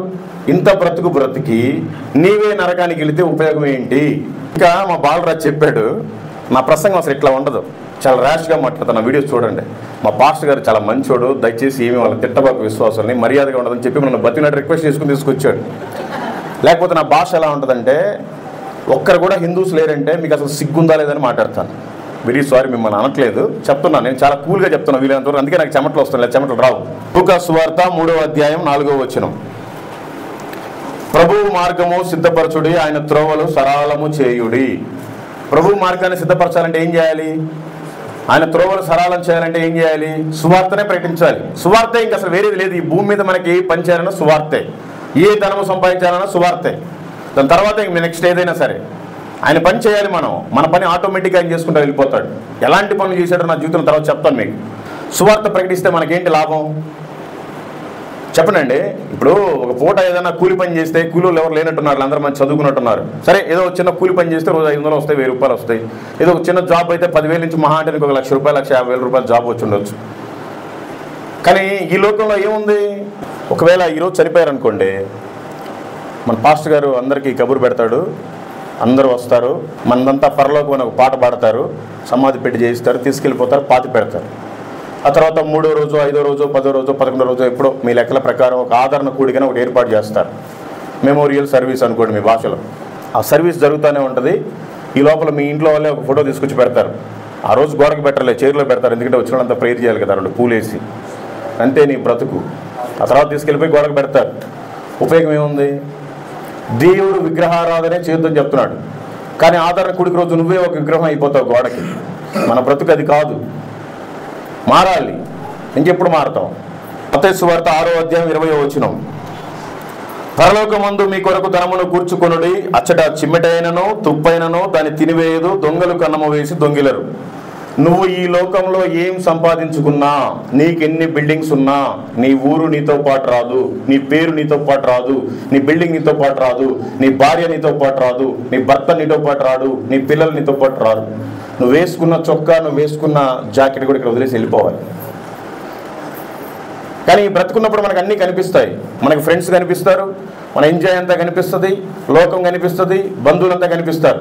చనిపోయిన తర్వాత 2 ఒకటి పరలోకం, 2వది పాతాళం. ఎటు నీ ప్రయాణం ఆలోచించుకోండి. అందుకని పరలోకం కోసం మనం పనిచేయాలి. వాక్యం ఏమని సెలవిస్తుంది? పరలోకంలో మీ ధనాన్ని సంపాదించుకోండి, ఇక్కడ కాదు. ఇక్కడ సంపాదించుకుంటే వేస్టే. నేనైతే పరలోకంలో సంపాదించుకుంటున్నాను, నాకు అక్కడ స్థలం ఉంది. ఒకరోజు వెళ్తున్నాను, సువార్తను ప్రకటిస్తున్నాను, ఇసుక తీసుకొచ్చి నా దగ్గర కుప్ప పోసుకుంటున్నాను. ఒకరోజు వెళ్తున్నాను, సువార్తను ప్రకటిస్తున్నాను, సిమెంట్ తీసుకొచ్చుకొని నా ఇంట్లో కుప్ప పోసుకుంటున్నాను. ఒకరోజు వెళ్తున్నాను, సువార్త చేస్తున్నాను, ఇటుకలు కంకర అన్ని తీసుకొచ్చుకొని నా ఇంట్లో పెట్టుకున్నాను. నేను ఇల్లు అక్కడ కట్టుకుంటున్నాను. ఇక్కడ ఏం సాధించలేకపోయాను, చాలా బడాయిగా తిరిగాను. నాకు ఇష్టం వచ్చిన బండ్లు కొనుక్కున్నాను, నాకు ఇష్టం వచ్చిన తిండి తిన్నాను, నాకు ఇష్టం వచ్చినంత తాగి ఎంజాయ్ చేశాను. ఏం ఉపయోగం లేదు.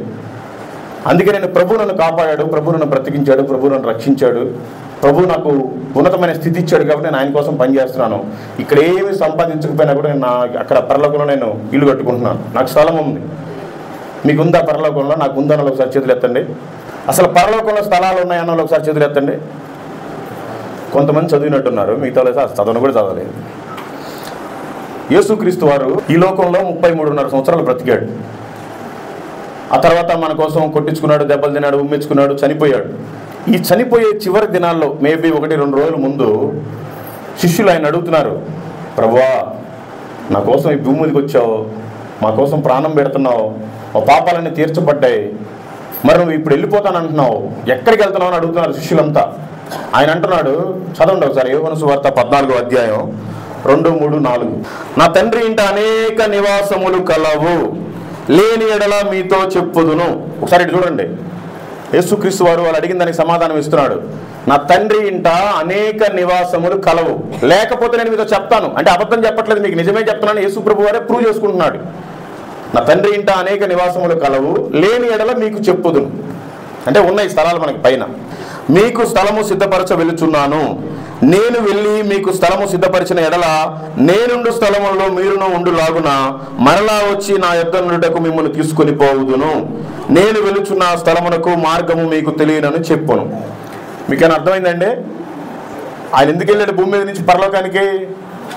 మనందరికీ స్థలాలు సిద్ధపరచడానికి వెళ్ళాడు. మళ్ళీ ఆయన రానయ్య ఉన్నాడు. ఎప్పుడు వస్తాడు? స్థలాలు ఉన్నాయంటే మరి ఈ ప్రపంచంలో 800 కోట్ల మంది ఉన్నారు, 800 కోట్ల పైబడి అంట. మరి వాళ్ళందరికీ స్థలాలు ఉన్నాయా? అక్కడ ఉన్నాయా? అయితే మీరు భ్రమలో ఉన్నారు. పరలోకం ఎన్ని కిలోమీటర్లు ఉందో ఎవరికైనా తెలుసా? నాకు తెలుసా అన్న ఒకసారి చేతులు ఎత్తండి. అయితే మీరు నిజంగా బైబిల్ చదవలేదు. ఇది వాస్తవం. బైబిల్లో ఎన్ని కిలోమీటర్లు ఉందో పరలోకం ఉంది, ఉందా లేదా ఎవరికి తెలియదు. రాసి పెట్టాడు, సరిగ్గా దృష్టి పెట్టి చదివితే ఉంటుంది. ప్రకటన గ్రంథము 21వ అధ్యాయము 16వ వచనం.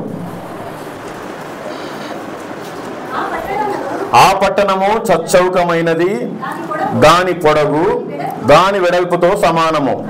అతడు ఆ కొలకర్రతో పట్టణమును కొలవగా దాని కొలత 750 కోసులైనది. దాని పొడవును ఎత్తును వెడల్పును సమముగా ఉన్నది. ఇదేంట్రా బాబు, మరి ఎన్ని కిలోమీటర్లు ఉందని చెప్పావు, మరి అక్కడ కిలోమీటర్లు లేదా అంటున్నారు. అక్కడ 750 కోసులని క్లియర్గా రాస్తుంది. మనలాగా ఏదో భూమి ఇట్లా పొడవుగా ఆ పక్కంతా హిమాలయ పర్వతాలు ఈ పక్కంతా సముద్రం అలా లేదు. అదొక క్యూబ్ లాగా ఉంది, సమానంగా. దాని హైటు పొడవు వెడల్పు అంతా సమానంగా ఉంది పరలోకం. 750 కోసులు. అందరూ ప్రతి పనికి, అడ్డమైన పనికి కూడా సెల్ ఫోన్ వాడతారు, ఇలాంటి పనికి వాడరు. గూగుల్లో ఒకసారి కొట్టండి, హౌ మెనీ కిలోమీటర్స్ 1 కోస్. ఒక కోసు అంటే 3 కిలోమీటర్ల 75 మీటర్లు. ఇంటూ 750 ఓన్లీ 2300 నుండి 2400 కిలోమీటర్లు మాత్రమే పరలోకం ఉంది. మీరు కొట్టండి గూగుల్లో ఒకసారి వస్తుంది ఇంటికి వెళ్ళాక. మరి మన భారతదేశమే దగ్గర 5000 కిలోమీటర్ల చిల్లర ఉంది. మరి ఇక్కడే 150 కోట్ల జనాభా ఉన్నారు. మరి పరలోకం ఉండేది ఓన్లీ 2400 కిలోమీటర్లే. మరి 800 కోట్ల మంది ఎట్లా పడతారు? పట్టరు. ఎందుకు పట్టరండి? సామెతల గ్రంథము, దానికి కూడా ఆన్సర్ ఉంది. సామెతల గ్రంథము 16వ అధ్యాయము 4వ వచనం,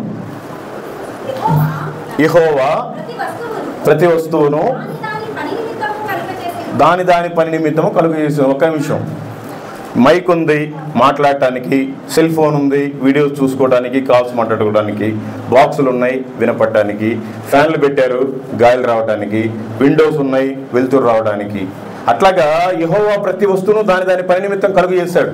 ఆ తర్వాత చదవండమ్మా. నాశన దినమునకు ఆయన భక్తిహీనులను కలుగజేసెను. మీరంతా భక్తులా భక్తిహీనులా? నేను భక్తుల్ని భక్తురాలు అన్న ఒకసారి చేతులెత్తండి. అంటే మిగతా వాళ్ళు భక్తులు కాదా? భక్తులు కాకపోతే మీకోసమే నాశన దినం తయారు చేయబడింది. ఒకవేళ మీరు భక్తులైతే మీకోసం 750 కోసులు తయారు చేయబడింది. నాశన దినమునకు ఆయన భక్తిహీనులు ఆయనే కలుగు చేశాడు. నరకంలో కాల్చడానికి కూడా దేవుడే మనిషిని తయారు చేశాడు. ఈ విషయాన్ని గుర్తుపెట్టుకోండి. మనమంతా భక్తిగా ఉండాలి, మనం భక్తులం.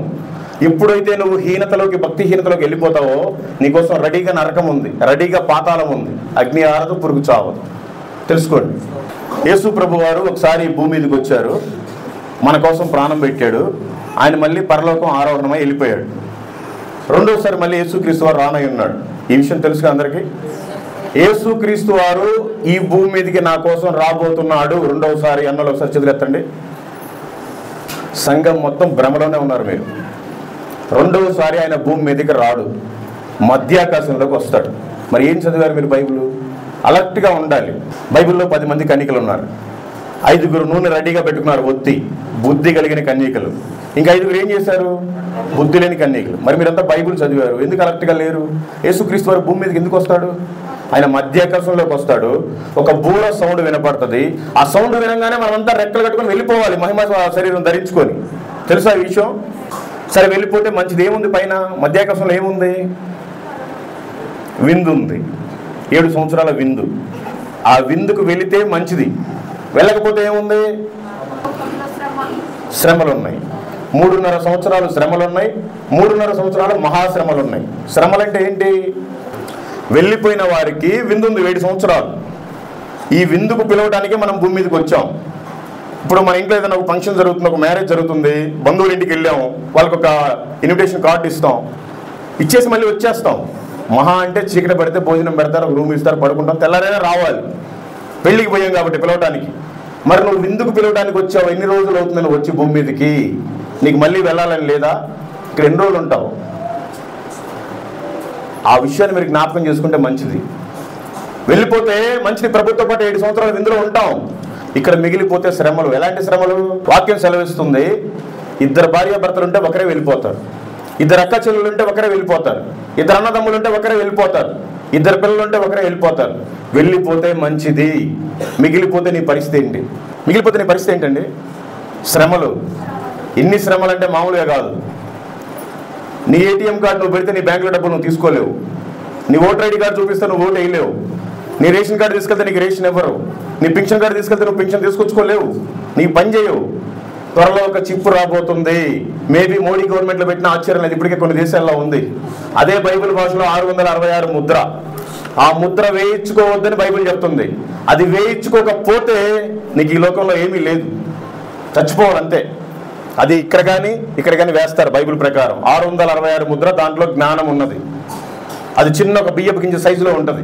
అది ఒక సిమ్ అనుకోవాలి, ఒక మెమరీ కార్డు అనుకోవాలి. అది వేయించుకోకపోతే నీకు ఇక్కడ బ్రతుకు లేదు. అది వేయించుకుంటే పరలోకంలో లేదు.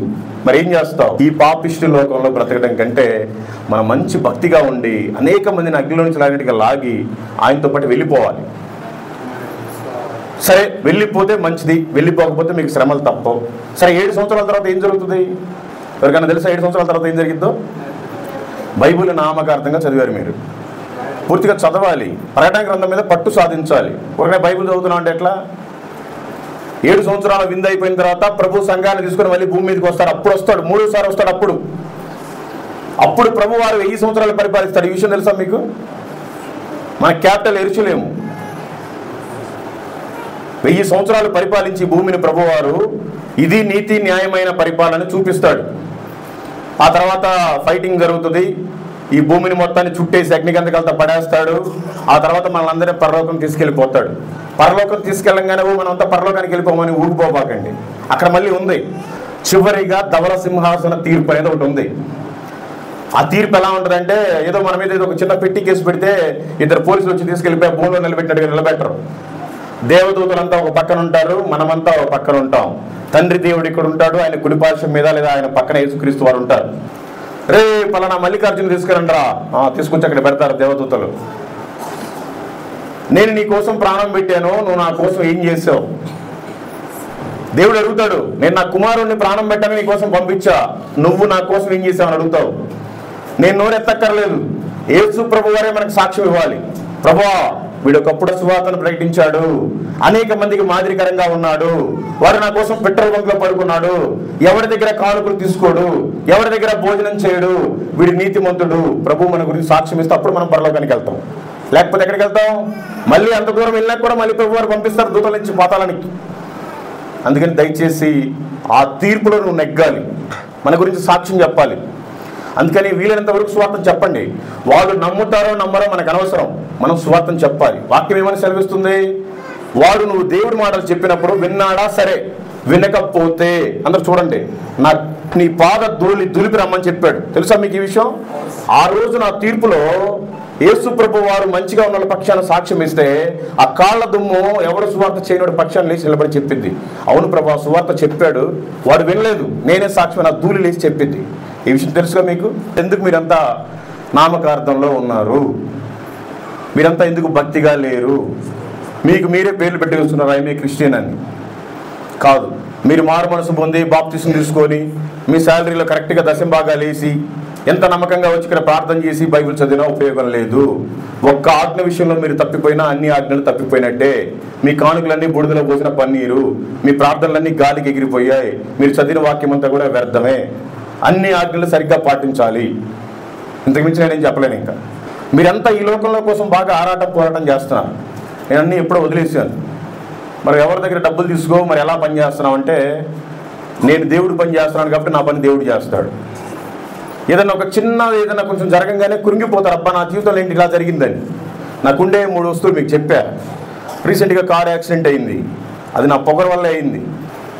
లేకపోతే ఏమన్నా బాగా సూపులు చేసి అంత తిరగాల.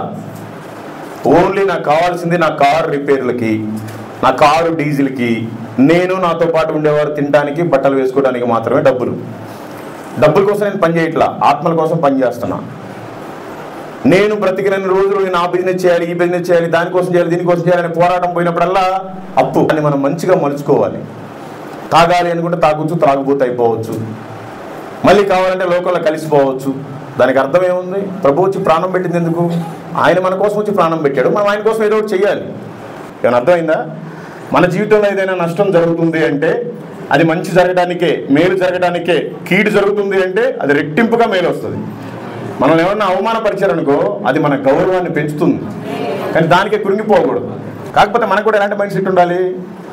సుప్రీంకోర్టులో ఒక అడ్వకేట్ ఎక్కడ కేసు వేసిన అందరూ, ఇండియాలో ఉండే అందరూ క్రైస్తవులు చేసిన కేసు వ్యక్తి ఎక్కడ ఒక హిమాలయ వ్యక్తి. ధైర్యం చేసాం, దేవుడి కోసం ఒక అడుగు ముందుకేస్తే ఆయన 100 అడుగులు తీసుకెళ్ళిపోతాడు. ఆ తర్వాత ప్రతిరోజు నాకు మినిమం ఒక 4000 ఖర్చు అవుతుంది. ఒక్కరి దగ్గర కూడా రూపాయి తీసుకోను. మరి ఎలా పోషణ? ఒకసారి ఆలోచించండి. నేనేం జాబ్ చేయను, బిజినెస్ చేయను, నాకు ఎవడో ఇవ్వడు, మా బంధువులు అయితే ఒక రూపాయి ఇవ్వడు, మా ఇంట్లో అంత సపోర్ట్ లేదు, నేనే మా పేరెంట్స్ తిండి పెట్టలేకపోతున్నాను. సరే పెడుతున్నాను అనుకోండి. ఇప్పుడైతే జనరల్గా మాకంటూ సపోర్ట్ ఏం లేదు. ఫోన్ లిఫ్ట్ చేసి మా అబ్బాయికి ఇస్తే, అరే బాగున్నావా నాన్న అంటే, నాన్న నువ్వెవరో నాకు తెలియదు నాన్న, నేను మర్చిపోయాను అన్నాడు. ఓ తండ్రికి ఎంత బాధ ఉంటుందండి. ఫిజికల్గా కన్నా తండ్రికి నాకే ఇంత బాధ ఉంటే, నీకోసం ఈ భూమి మీదకి వచ్చి ప్రాణం పెట్టిన తండ్రికి ఎంత బాధ ఉంటుందండి. ఎందుకు మీరు దేవుడి పని చేయలేకపోతున్నారు? ఎంత బాధగా ఉంటుందండి ఒక తండ్రికి.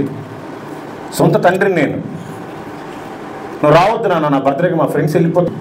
ఒకసారి ఫోన్ చేసినప్పుడేమో నువ్వెవరో నాకు తెలియదు నాన్న, నేను మర్చిపోయాను. మరి ఈ రోజున నిజమైన తండ్రిని ఎంతమంది మర్చిపోయారండి ఈ లోకంలో? నిజమైన తండ్రిని తండ్రి అని పిలవకుండా ఎంతమందిని తండ్రి అని పిలుస్తున్నారు? ఎన్ని విగ్రహాలకు పూజ చేస్తున్నారు? ఎంతమంది దేవీ దేవతలు పూజిస్తున్నారు? వాళ్ళందరికీ నిజమైన తండ్రిని చెప్పాల్సిన బాధ్యత మనదే. ఎందుకు మనం చెప్పకూడదు? ఇలా ఒక తండ్రిగా నాకే ఇంత బాధ ఉంటే నిజమైన యేసుక్రీస్తు ఎంత బాధపడుతున్నాడు, మన దేవుడు ఎంత ఫీల్ అయిపోతున్నాడు, ఎందుకు మనం ఆయన కోసం పని చేయకూడదు?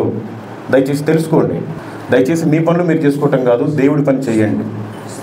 దేవుడు మీ జీవితంలో ఏదైతే మీరు కురిగిపోతున్నారో దాంట్లో నుంచి పైకి లేపుతారు. ఆ బాలరాజు గారికి నేను సువార్త చెప్పాను, కారులో కూర్చోబెట్టుకొని మంచిగా మేము ఏదో భోజనం చేస్తూ చెప్పాను. అతను కూడా 2 రోజులు వినలేదు. ఆ తర్వాత అతనికి నిజమైన టేస్ట్ ఏంటో తెలిసింది. ఇంకా వాళ్ళ వైఫ్ పిల్లలు కూడా మారలేదు. పాపం ఇప్పుడిప్పుడే ఆయన మాటలు విని వస్తున్నారు. వాళ్ళ కోసం మీరు కూడా ప్రార్థన చేయండి. ఇలా మీరు కూడా ఏ ప్రయాణం చేసినా సువార్త చెప్పండి. నేను టీ తాగినా సువార్త చెప్తాను, టిఫిన్ చేసినా చెప్తాను, పెట్రోల్ బంక్ దగ్గరికి వెళ్ళినా చెప్తాను, ఈవెన్ ట్రైన్లో వెళ్ళినా చెప్తాను, ఫ్లైట్లో కూర్చున్నా నా సీట్లో నేను కూర్చున్నా డబ్బులు కడుతున్నా, పక్కన కావాలని గోకి మరి నీ పేరేంటి, నీ ఊరు ఎక్కడ అడిగి నేను సువార్త చెప్తాను. మీరు ఎందుకు చెప్పలేరు? అవకాశం వచ్చిద్ది మనకి. ఏదో ఒక పని చేత నానా విధాలు చేత రోజు కనీసం ఒక 4 5 10 మందితో మాట్లాడతాం కొత్త వాళ్ళతోటి. ఎందుకు వాళ్ళకి సువార్తను చెప్పకూడదు? ఆ రోజు నేను ఇంత భయంకరమైన పరిస్థితుల్లో నేను చనిపోదాం అనుకున్న ఒక అబ్బాయికి చెప్పినప్పుడు ఆ అబ్బాయి నాకు సువార్త చెప్తారని దేవుడు నమ్ముకున్నాను. ఆ రోజు అబ్బాయి చెప్పకపోతే నేను పతనం అయిపోయేవాడినిగా, చెప్పబట్టేగా ఇంతమందికి నేను చెప్పగలుగుతున్నాను. అలా మనం చెప్పాలని దేవుని ప్రణాళికలు ఎంతమందిని మనతో మాట్లాడిస్తున్నాడు రోజు, వాళ్ళందరికీ మనం సువార్తను చెప్పకుండా మిస్ చేసుకుంటాం. అందుకని దయచేసి చెప్పండి, నా కోసం కూడా ప్రార్థన చేయండి. ఇంకా అనేక గ్రామాలు ఉన్నాయి మిగిలిపోయాయి, సువార్త చేసేవాళ్ళు చాలా తక్కువ మంది ఉన్నారు. నేను ఇండియా అంతా తిరిగేటప్పుడు కేరళ వెళ్ళాను. కేరళ వెళ్తే అక్కడ గుండట్ అని ఒక పర్సన్ ఉన్నాడు. అతను ఎక్కడో జర్మనీ, మలయానికి లిపి లేదు, ఓన్లీ మలయాళం మాట్లాడుకుంటారు కానీ వాళ్ళకి భాష లేదు, లిపి లేదు. ఆయన ఎవడో జర్మనీ క్యాండిడేట్ వచ్చి లిపి చేశాడు. అప్పటి నుంచి సువార్తను ప్రకటిస్తూ ఆయన ముద్రించి బైబిల్ పంచాడు. గొప్ప మిషనరీ. అందరికంటే ముందు మన భారతదేశానికి వచ్చింది ఎవరో? యేసు ప్రభు వారికి 12 మంది శిష్యులు. 12 మందిలో ఒకరైన తోమా గారు మన భారతదేశానికి వచ్చారు. కేరళలో కొడంగలూరు అనే ప్రాంతానికి వచ్చాడు. మొట్టమొదటిసారి అక్కడ అడుగు పెట్టాడు. ఇప్పుడు కూడా పడవ అక్కడే పెట్టాడు. ఆ తర్వాత అక్కడ ఒక చర్చి కట్టారు, అక్కడ ఆయన బోన్ కూడా ఉంది. ఆ తర్వాత పలయూరు అని వచ్చాడు, అక్కడ ఒక చర్చి కట్టాడు. ఆ తర్వాత నార్త్ పరావూరు, ఆ తర్వాత ఇంకా చాలా ఉన్నాయి. మొత్తానికి ఆయన 7.5 చర్చి కట్టారు. 6వ చర్చి అయితే మహా అద్భుతం. కేరళలో అయ్యప్ప స్వామి టెంపుల్కి 15 కిలోమీటర్ల దూరంలో 6వ చర్చి ఉంది, తోమా గారు కట్టింది. పంబా నది ఒడ్డునే ఉంటుంది, భయంకరమైన అడవి. నేను అక్కడ 24 అవర్స్ నేను ఒక్కనే లోపలికి వెళ్ళి ప్రార్థన చేసుకుని వచ్చా. చచ్చిపోతా ఉంటాను. అక్కడ తోమా గారు ప్రార్థన చేస్తుంటే ఏనుగులు, సింహాలు, పులులు, నెమలు, జింకలన్నీ సాష్టాంగపడి ప్రార్థనలో ఏకీభవించాయి. తోమా గారు మందిరం కడుతుంటే ముద్దులన్నీ వేణుగు తొండంతో తీసుకొచ్చిస్తే, పుల్లు, సింహాలు తాట బీక్కొచ్చిస్తే మొత్తం కట్టేసి మందిరం కట్టారు. ఇప్పటికి ఉందా మందిరం అక్కడ? అప్పటిది పడేసారు, ఇప్పుడు కొత్తగా కట్టారు. ఎక్కడ యెరూషలేము, ఎక్కడ యేసు ప్రభు వారి శిష్యుడు? ఎందుకు ఆయన భారతదేశం రావాలి? ఎందుకు సువార్తను ప్రకటించాలి? మన మూర్ఖులు ఆయన ఎందుకు చంపేయాలి? స్వయాన యేసుక్రీస్తు వారితో తిన్నాడు, పడుకున్నాడు, ఆయనే చంపేశారు. మనం ఎందుకు చనిపోకూడదు? మనం ఎందుకు బ్రతకాలి? అక్కడి నుంచి ఒరిస్సా వెళ్తే, ఒరిస్సా మీకు అందరికీ తెలుసుగా, కారులో 2 పిల్లలతో సహా తండ్రిని కాలు పెట్టేశాడు. గ్రహం స్టెయిన్స్ ఆస్ట్రేలియా నుంచి మిషనరీగా వచ్చాడు. ఒక సువార్త అద్భుతంగా ప్రకటిస్తాడు. ఒక కూతురు, 2 కొడుకులు, భార్య కూతురుని ఇంట్లో పెట్టి 175 కిలోమీటర్ల సువార్తకి వెళ్తే అక్కడ ఒక మందిరం ఏర్పాటు చేశారు, మనోహర్పూర్ అని. 3 రోజులు సభలు పెట్టుకున్నాడు. ఇంగ్లాండ్ నుంచి కొంతమంది మిషనరీస్ వస్తే వాళ్ళతో సభలు పెట్టాడు. ఒక రోజు అయిపోయింది, రెండో రోజు ఇంటికి వెళ్ళడానికి ఎందుకు లేని 175 కిలోమీటర్లు, మళ్ళీ కూడా రేపు పొద్దున ఇక్కడికే రావాలి కదా అని ఇక్కడే పడుకోబెట్టి, పిల్లల్ని కారులోనే పడుకోబెట్టి ఆయన కూడా కారులో పడుకున్నాడు. మొత్తం పెట్రోల్ పోసి కాలు పెడితే అగ్గైపోయారు. 2 పిల్లలు, తండ్రి. గ్రహం స్టెయిన్స్ గూగుల్లో కొట్టండి. వాళ్ళ వైఫ్ కనీసం కేసు కూడా పెట్టాల. ఆ చంపినవాడు ఇప్పుడు కూడా ఒరిస్సాలో కటక్ జైల్లో ఉన్నాడు. వాళ్ళ భార్యకి పద్మశ్రీ అవార్డు ఇచ్చారు రాష్ట్రపతి. ఆమెడ ఓపిక్కి. కుష్టి వ్యాధుల హాస్పిటల్, పెద్ద మిషన్ హాస్పిటల్ ఉంది వాళ్ళది అక్కడ బరిపేడ అనే ప్రాంతంలో. ఎక్కడ ఆస్ట్రేలియా, ఎక్కడ భారతదేశం, ఎక్కడ ఒరిస్సా అనే ఒక మూర్ఖుల ప్రాంతం? ఎందుకు చనిపోవాలి? ఆయన ఒక మిషనరీ, గొప్ప ఆదర్శం. మనం ఎందుకు చేయలేకపోతున్నాం? అక్కడి నుంచి కలకత్తా వెళ్తే విలియం కేరీ. ఈరోజు మనకి బైబిల్ ఉందంటే విలియం కేరీ. మొత్తం మిషన్ సెటప్ అంతా చేసుకున్నాడు, మొత్తం కాలిపోయింది. భార్య చనిపోయింది, పిల్లలు చనిపోయారు. అయినా ఆపల మళ్ళీ ప్రయత్నం చేశాడు. 44 భాషల్లో తర్జుమా చేశాడు. ఇక్కడే చనిపోయాడు, భారతదేశంలో పాతి పెట్టాడు. ఆయన సమాధి కూడా వీడియో పెట్టాడు. ఎక్కడ ఇంగ్లాండ్, ఎక్కడ భారతదేశం? ఎందుకు రావాలి? మనకెందుకు సేవ చేయాలి? అక్కడి నుంచి బీహార్ వెళ్తే అద్భుతమైన వ్యక్తి అగస్టిన్, చెన్నై ప్రాంతం, మంచి మెకానికల్ ఇంజనీర్ చదివాడు. సేవకి వెళ్ళిపో బీహార్ అన్నాడు ప్రభు. సైకిల్ మీద వెళ్ళిపోయాడు. ఏమి తినడానికి కూడా తిండి లేదు. బీహార్లో 52 గ్రామాల్లో మొత్తం ఓన్లీ వ్యభిచారమే చేస్తారు. భర్తలేమో డోర్ దగ్గర కాపలా ఉంటారు, పిల్లలేమో కండోమ్ ప్యాకెట్స్, నిరోధ ప్యాకెట్లు తీస్తే వాళ్ళు పాపం చేస్తారు. ఆ మంచాల కిందనే పిల్లలు పడుకుని ఉంటారు, ఎందుకంటే వాళ్ళకి స్థలం ఉండదు, చిన్న రూములు. అలాంటి భయంకరమైన ప్రాంతంలో ఆ 52 గ్రామాలను దత్తత తీసుకుని ఈ రోజున 30,000 మందికి భోజనం పెడుతున్నాడు. భయంకరమైన సేవ చేస్తున్నాడు, ఎవరు చేయలేరు. మన ఇండియాలో ఎక్కువ ఐఏఎస్లు ఐపీఎస్లు ఉండేదంతా కూడా బీహార్లోనే. వాళ్ళందరి పిల్లలు వీళ్ళ స్కూల్లోనే చదువుతున్నారు. జంప్స్ మీరు గూగుల్లో కొట్టండి వస్తుంది. అక్కడి నుంచి పంజాబ్ వెళ్తే సాధు సుందర్ సింగ్ పెళ్లి చేసుకోలేదు, వేషధారంలో ఉన్నాడు, సాధు వేషధారంలోనే తలపాటు కట్టుకున్నాడు, చెప్పులు వేసుకోడు. కాశ్మీర్ నుంచి 2 సార్లు కన్యాకుమారికి పాదయాత్ర చేసి ఆయన సువార్త ప్రకటించాడు. అద్భుతమైన సువార్థికుడు. ఆయన నడుస్తుంటే ఐస్ మీద రక్తమంతా కారిపోతూ ఉండేదంట, రక్తసిక్తం అయిపోయింది ఆయన పాదాలు. ఆ పరిసర ప్రాంతాలు ఆయన తిరిగిన ప్రాంతంలో నేను కూడా తిరిగి సువార్త చేద్దామని ఒక రోజు ఆగి ఆ హిమాలయ పర్వతాల నుంచి ఆ వచ్చే వాటర్ మధ్యలో ఒక చిన్న ఐలాండ్ ఉంటే అక్కడికి వెళ్ళి వంట చేసుకుని తింటే 2 గంటల లంగ్స్ పాడైపోయినాయి. ఆయన ఎంత చలిలో ఎంత సువార్త ప్రకటించాడు. వాళ్ళు ఒక ఆదర్శకరం. భక్త్ సింగ్ గారు ఎన్ని వేల సంఘాలు ఎన్ని దేశాలకు విస్తరించింది. చాలామంది ఉన్నారు ఇంకా సువార్థికులు, మిషనరీస్. ఎక్కడెక్కడో వచ్చి మిషనరీస్గా మారుతుంటే మనం ఎందుకు ఒక మిషనరీగా మారకూడదు? అందుకే నేను మారాను. మరి మీరు ఎందుకు మారలేకపోతున్నారు? మనోళ్ళేమో వాడెవడో బ్రిటిష్ వాడు వచ్చాడు, వాడెవడో తెల్లవాడు వచ్చాడు, అమెరికా దేవుడు, ఎడారి దేవుడు అయితే అంటున్నారు. దేవుడు ప్రపంచానికి ఒక్కడే దేవుడు. మన ఆసియా ఖండంలోనే ఉంది యెరూషలేము. ఆయన నిజమైన దేవుడు. ఏ దేవుడు కూడా ఈ ప్రపంచంలో మన కోసం ప్రాణం పెట్టిన వాళ్ళు లేరు. ఒకవేళ ప్రాణం పెట్టా చనిపోయి తిరిగి లేచిన వాళ్ళు ఎవరు లేరు. అందరూ జీవ సమాధి, ఆ సమాధి, ఈ సమాధి అని కలిసిపోయిన వాళ్ళు ఉన్నారు. మరంత సజీవుడైన దేవుడు. ఈ లోకంలో ఏం సాధించలేకపోయాం. కరెక్ట్గా పోతా కనీసం ఒక 4 దుర్మార్గులను తీసుకొని పైకి వెళ్ళాలి మనం అంతా కూడా. మరి మీరంతా రేపు ఆ పనిలో ఉండండి. దేవుడు మిమ్మల్ని, మీ కుటుంబాలని, మీ సంఘాన్ని బహుగా దీవించి ఆశీర్వదించును గాక. Amen. Thank you so much pastor. I am not that person. That is Jesus only. Okay, the big chapal and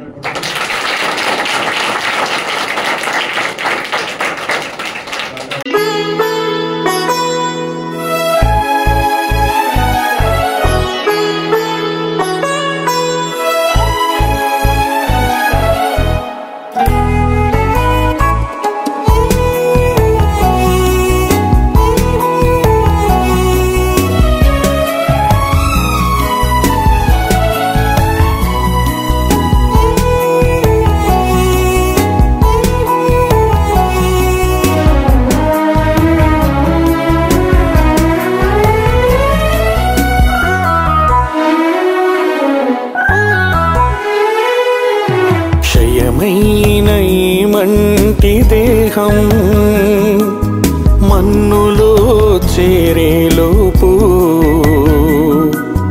ఒక్కరికైనా నీ వాక్యం నీ దాసునితో చేర్చనిమ్ము. క్షయమైన ఈ మంటి దేహం మన్నులో చేరేలోపు ఒక్కరికైనా నీ వాక్యం నీ దాసునితో చేర్చనిమ్ము. దర్శించుము దేవా, కరుణించుము ఈ దీన దాసుని దర్శించుము. దర్శించుము దేవా, కరుణించుము ఈ దీన దాసుని దర్శించుము.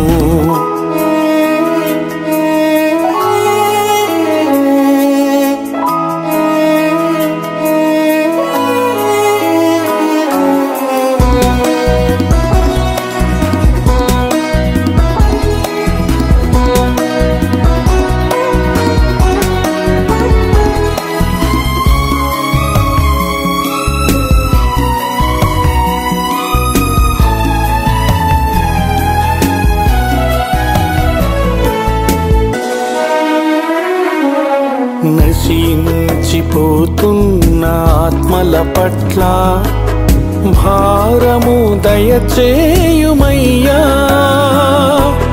వారికి ప్రకటించే బాధ్యత నాకు ఇంపుగా దయచేయుమయ్యా. నశించిపోతున్న ఆత్మల పట్ల భారము దయచేయుమయ్యా. వారికి ప్రకటించే బాధ్యత నాకు ఇంపుగా దయచేయుమయ్యా. దర్శించుము దేవా, కరుణించుము ఈ దీనదాసుని దర్శించుము దర్శించుము దేవా కరుణించుము ఈ దీనదాసుని దర్శించుము